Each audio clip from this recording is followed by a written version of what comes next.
One of the things that I wish more people knew about their sewing machine is how to clean it out. I think regular maintenance helps with the longevity of our sewing machines, and it's something that more people could be doing on a regular basis.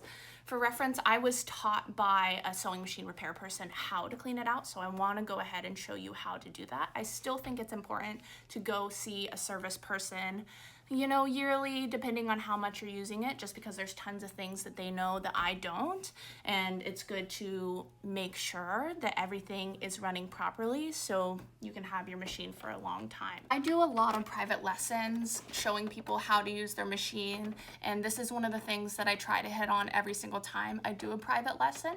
So this is me working with a very specific machine, but for the most part, it's going to be the same no matter what machine you're working with. For tools, I have a multi-screwdriver. I have a long, thin pair of tweezers. I have a really big paintbrush. I prefer a big paintbrush, but your sewing machine normally comes with a tiny one too, and sometimes it's nice to have that on hand.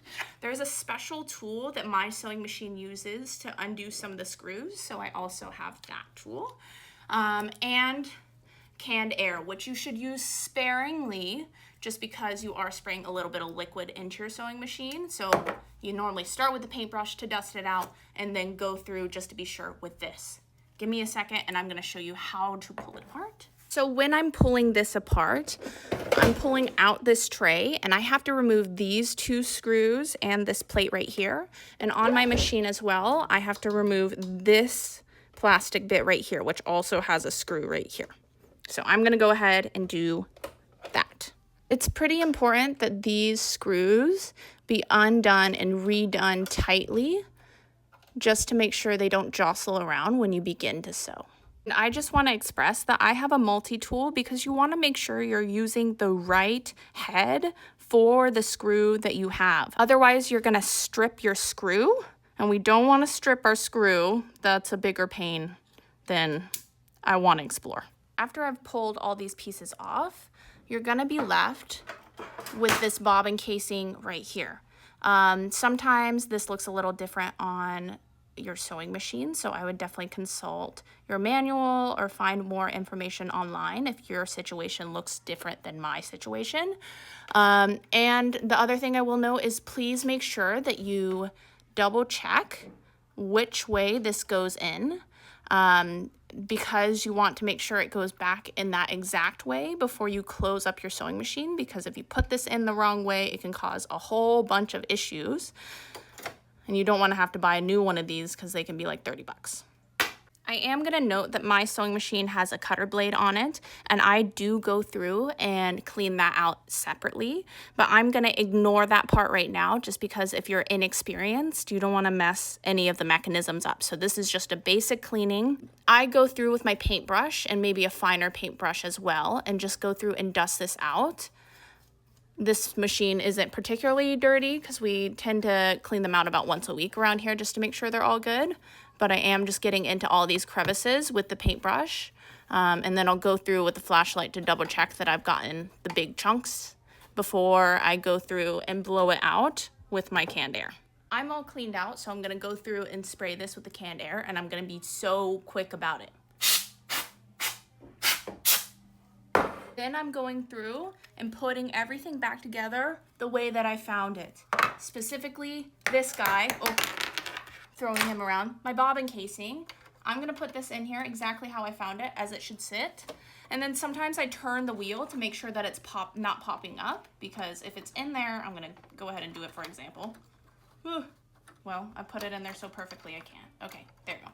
If it's in there backwards, I don't know if you can see it, but it'll just all jostle around. That's how you break it. Make sure it goes in exactly the way you found it. So you could just stop there, but if you're someone who threads up your machine incorrectly sometimes, or if you're like us and have like 40 little kids sewing on these machines, I would also go ahead and clean out the top. Typically the top needs to be cleaned out less than the bottom does, and you could probably just get away with sliding off this plate and dusting it out and then calling that a day if you're not sewing a ton. And again, I'm using the correct head for the correct screw. Don't strip your screw. So once again, I'm just going through and dusting this off with a paintbrush and then hitting it with a little bit of canned air. Sometimes what happens is a little bit of thread can be wrapped around this mechanism if you've threaded up your machine improperly a few times, but I'm not seeing that on this machine. In that case, if I ran into the issue with thread wrapped around here, that's when my long pliers would come in so I can undo the thread. And sometimes I take very tiny snips to help me snip the thread, but you just want to be careful that you're not scratching anything up. This is all clean, so I'm putting it back together the right way, making sure that everything is back the way I found it. Okay, the final thing that I'm touching on is the little bobbin winder right here. Sometimes when you go to wind your bobbin, you do it incorrectly and then you get a little thread stuck underneath here. On these machines, this just pops right off, and then I can, oh, look at that, I have some surprise thread.